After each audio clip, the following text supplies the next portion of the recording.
Hello, hello, hello, hello, hello. First thing, I need to change my photo. Gente, pode parar? Can you just stop a second? Just for a second? Yeah, the first thing I'm going to speak in English, even though I am a resident here in Brazil.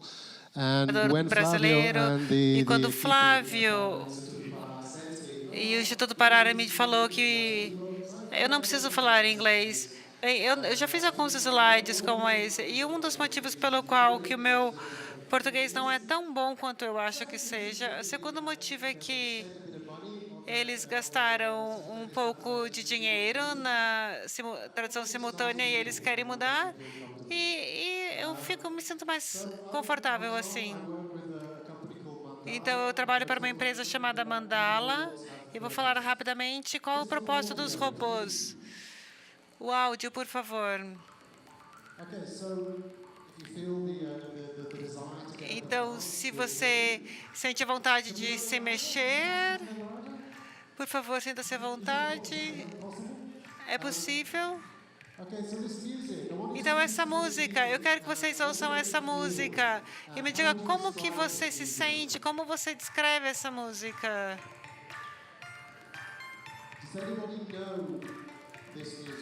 Alguém conhece essa música? Alguém da Volkswagen?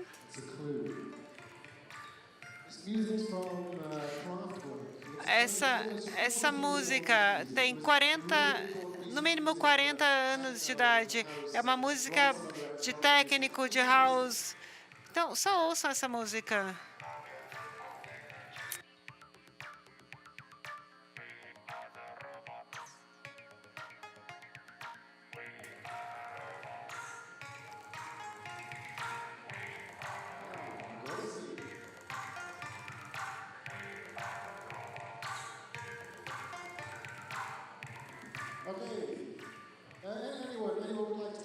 Alguém gostaria de descrever a música? Como que você se sente? Alguma descrição? Alguém?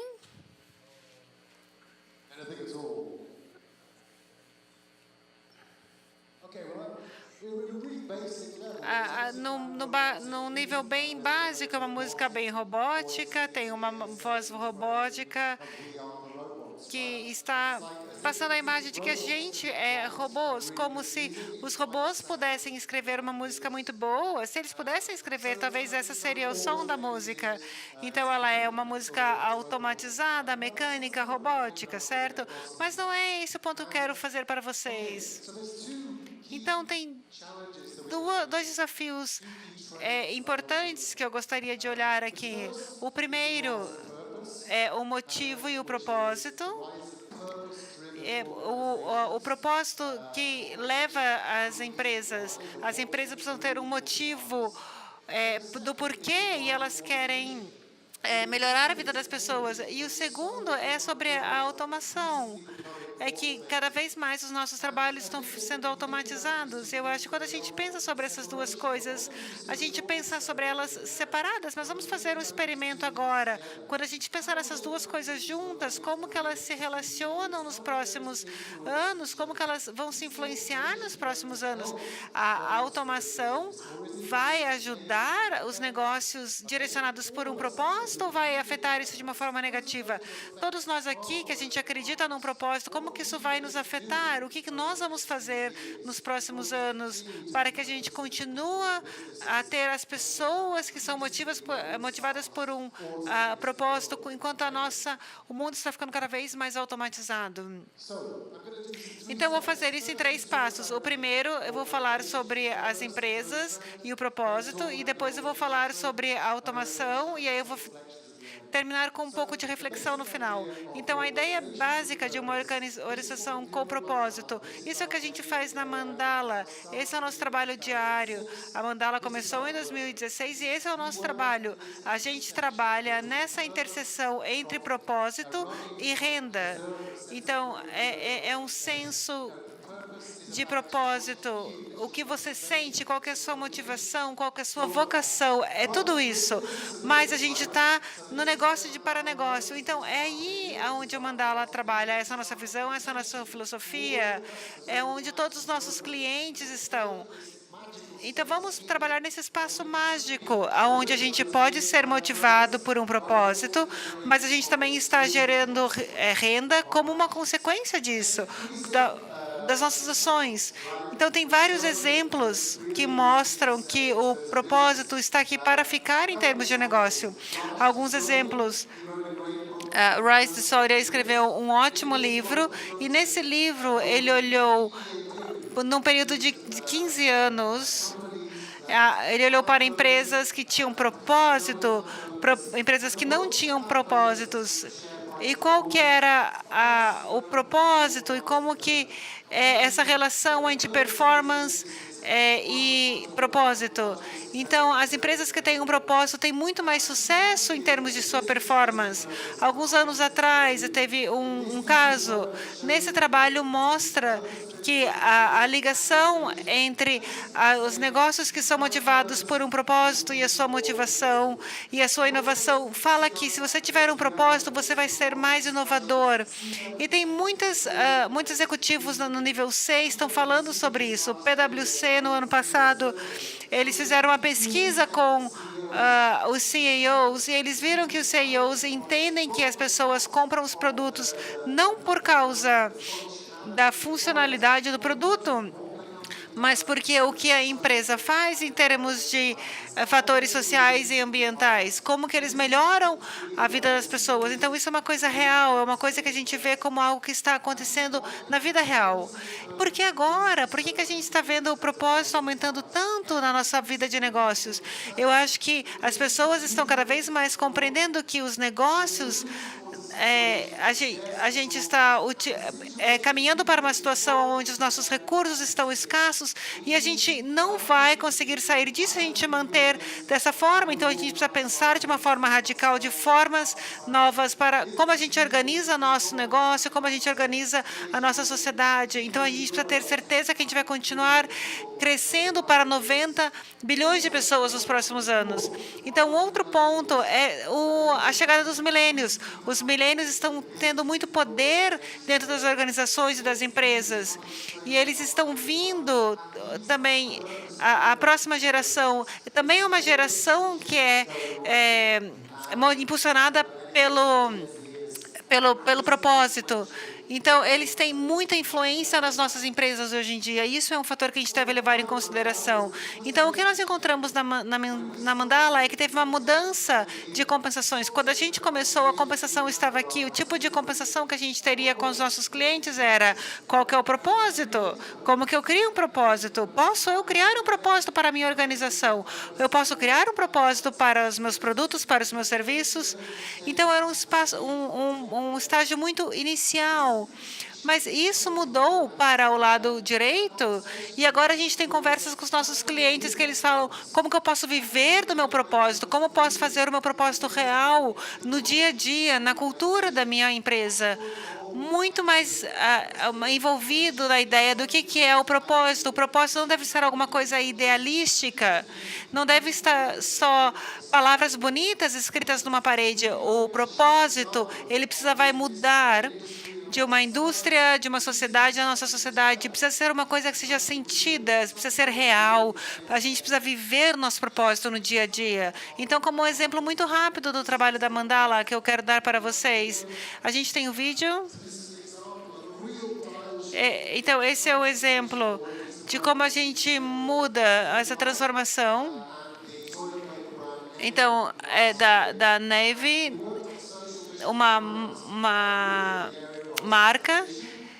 Então, a gente trabalhou na área de saneamento básico, e a gente vê que o saneamento básico, as estatísticas aqui para o Brasil são chocantes. Então, eles estavam falando mais cedo sobre a comida que as pessoas precisam comer, mas até mesmo a parte de saneamento básico não está resolvido para milhões de pessoas no Brasil. Então, a gente foi até Maranhão, no Nordeste. A gente foi junto com uma equipe da Kimberly Clark e também a nossa equipe da Mandala e muitos estudantes de vários lugares do Brasil para compreender a situação. E aí nós voltamos para o São Paulo e por um mês todos os nossos estudantes ficaram lá e eles criaram um banheiro de baixo custo neste período. Então, o objetivo era um banheiro de baixo custo que foi implementado no Maranhão. Mas melhor do que isso, o que a gente fez foi, a gente teve todo o conhecimento do projeto, todos os resultados a gente conseguiu publicar, todo o nosso conhecimento a gente conseguiu disseminar em cima de um saneamento, ele ficou disponível para todo mundo. Então, ele não vai só ajudar as pessoas da vila, mas vai ajudar muito mais gente em volta. Então, é uma atividade com base no propósito. Então, ao invés de saber qual que é o propósito, a gente está fazendo alguma coisa para chegar aos resultados. Ok, por outro lado, o surgimento da robótica e da inteligência artificial, nós sabemos que isso está vindo, sabemos que é uma das questões centrais do nosso tempo e que vai causar mudanças no nosso trabalho. Então, isso levanta algumas perguntas. Primeira delas, os robôs vão tirar muitos dos nossos trabalhos e a mídia gosta de realmente enfatizar isso e nos deixar assustados, mas é um fato real. Todo mundo que faz análise percebe que vai haver mudanças grandes no horizonte em termos dos nossos empregos. Então, aqui diz que 38% dos trabalhos nos Estados Unidos vão desaparecer nos últimos 15 anos. E uma McKinsey diz que 50% dos trabalhos no mundo inteiro vão desaparecer até 2055. Pode ser 20 dias, 20 anos, de um jeito ou de outro. Ok, mas a tendência básica está clara, que haverá grandes mudanças em termos de automação. Muitos dos trabalhos que nós temos hoje em dia não vão existir no futuro, mas isso já aconteceu antes. A diferença era que no passado, no momento da Revolução Industrial, todos foram das fazendas para as cidades e haviam novos trabalhos e todo mundo tinha empregos novos. E a questão agora é, será que haverá empregos novos para os empregos que vão ser tomados pelos robôs? E não é apenas as pessoas no chão de fábrica que vão sofrer com isso. Todo mundo que tem um emprego que é um pouco previsível, que tem bastante rotina, está ameaçado. Então, não apenas os níveis mais baixos que vão sofrer, mas todo mundo vai sofrer como resultado disso. Essa pode ser o slide mais importante que vocês vão ver hoje. Como continuar empregado. Isso aqui fala aqui basicamente há 3 áreas principais que para o futuro imediato, se as pessoas têm esses elementos em seus trabalhos, então vocês têm a melhor chance de lidar com esses problemas da automação. Primeiro é se você tem realmente uma questão criativa no seu trabalho. Se você é um designer, se você é um músico, mas mesmo um cientista, também há uma criatividade no trabalho deles. Um homem de negócios, quando está criando uma nova estratégia, também tem uma criatividade. Então, a criatividade, pelo menos no futuro de médio prazo, está bem. A segunda é a relação com as pessoas. Se você tem um trabalho que você realmente se conecta a outras pessoas, bastante centrado em humanos, centrado em pessoas, isso é alguma coisa que vai ser importante. Então, se a gente pensar de um terapeuta, por exemplo, uma enfermeira, alguém que realmente está conectado a pessoas, vai ser um pouco mais difícil de ser tomado por automação, pelo menos no futuro próximo. E, finalmente, alto nível de imprevisibilidade. Se você tem um trabalho, você vai até o lugar deles, um dia você vai, outro dia não. Alto nível de complexidade. E também é um fator que vai ser mais difícil de ser substituído pela automação. Mas talvez a parte mais importante que a gente tem que pensar dessa questão da automação é a questão que os robôs vão mudar o nosso trabalho.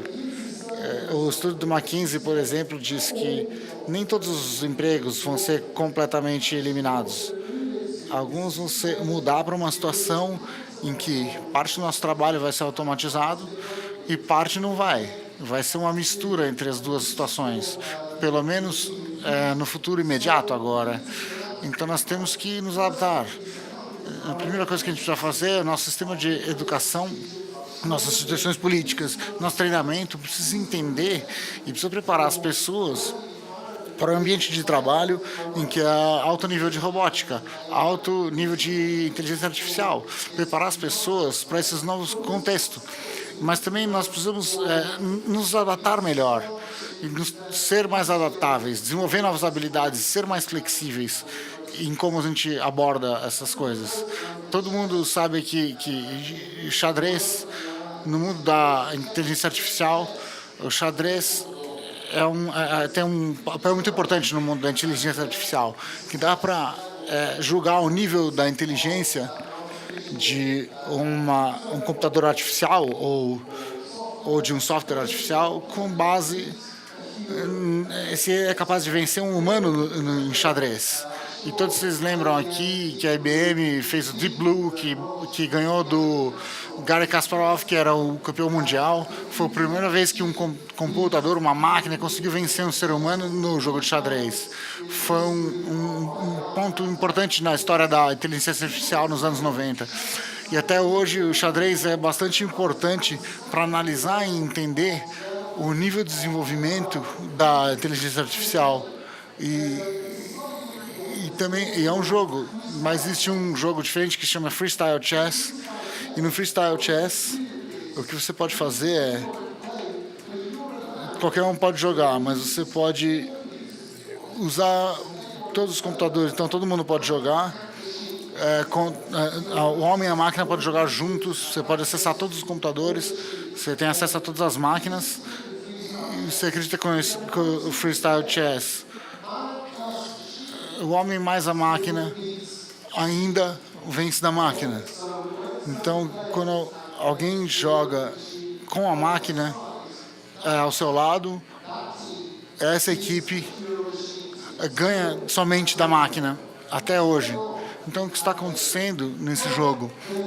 Bem, o homem está olhando a máquina e está colocando os detalhes, inserindo os detalhes das buscas, todas as informações que ele recebe dos computadores, analisando os programas, vendo os pontos diferentes entre eles, enviando mais dados para essas diferenças, recebendo feedback, analisando ainda mais e, finalmente, chegar a um julgamento de qual será o movimento que você vai fazer.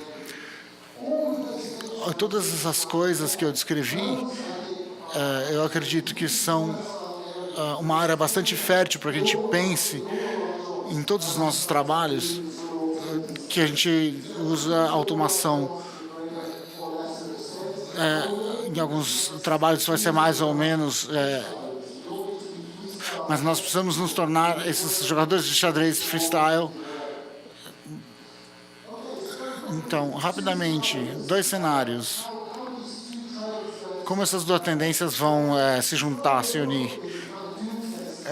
Um dia é o dia do julgamento final, é o cenário da ficção científica, que os robôs vão assumir o mundo, os robôs maus vão assumir e vão chegar a um nível de inteligência que é maior que o nosso, o que eles vão fazer. Nós rimos disso, mas há muitas pessoas que discutem que nós vamos chegar a esse ponto em algum momento no tempo, daqui a 20, 30 anos, a idade da singularidade. Não sabemos quando as máquinas vão poder adquirir uma consciência total, nós não sabemos. Mas nesse cenário, quando os robôs realmente assumem o controle, nós não sabemos o que vai acontecer. Realmente não sabemos, não temos a resposta. Talvez os robôs podem fazer um trabalho melhor que o nosso. Existe essa possibilidade, claro, talvez eles façam. Existe um best-seller sobre o Yuval Harari, que se chama Sapiens, que é brilhante. E nesse livro, ele faz um desafio para nós, que ele diz que, basicamente, se os robôs assumirem o controle, por que eles deveriam ser melhor com a gente quando a gente foi com o ecossistema quando a gente estava em controle? Nós usamos tudo para nós matamos. E por que os robôs iam fazer alguma coisa diferente disso? com a gente? Por que eles seriam melhores com a gente? É uma boa pergunta. A resposta é não sabemos, nesse cenário número 1. No cenário número 2, que é um pouco mais com os pés no chão, eu acredito que vai acontecer no futuro imediato, é a ideia do freestyle chess que a gente estava falando, xadrez freestyle. Nós temos que nos adaptar, nós temos que dar as boas-vindas aos robôs nas nossas vidas diárias e tem tudo a ver com trabalhar com propósito. Nós precisamos abraçar a tecnologia e se a gente não fizer isso, a gente tem mais chance dos primeiros cenários acontecer. Se a gente usarmos a tecnologia com propósito, existe uma chance de que a tecnologia pode ser uma grande força do bem que era impossível sem essa tecnologia. Então existe um cenário de bastante esperança. Apenas para terminar aqui, voltando para nossos amigos que eu falei no começo do meio, era o Kraftwerk. Eles eram uma banda que, quando a gente ouve a música deles, parece que é robótico, parecem robôs cantando a música, mas na verdade, a genialidade deles, na verdade, nos diz, nos conta essa história e nos mostra o caminho que devemos seguir. O que eles estavam dizendo era, nós somos os robôs. Então, em vez de pensar que o robô é uma outra coisa, é uma coisa diferente, que é uma outra pessoa tecnologia, nós somos os robôs. Nós precisamos nos interconectar, precisamos nos misturar mais, precisamos trabalhar juntos mais. E o nome do disco que essa música veio chama The Man Machine, é a máquina do homem. Então é a ideia de interconexão, é para ter uma nova realidade. É um cenário possível que a gente pode seguir. Então, se a gente realmente entender a ideia e o conceito do Kraftwerk, o conceito que eles queriam trazer há 14 anos, e nós fazemos nossa pergunta, os robôs têm um propósito? Se a gente perguntar e pensar um segundo, é a mesma pergunta que dizer, será que eu tenho um propósito? Você tem um propósito? Nós temos um propósito? Muito obrigado.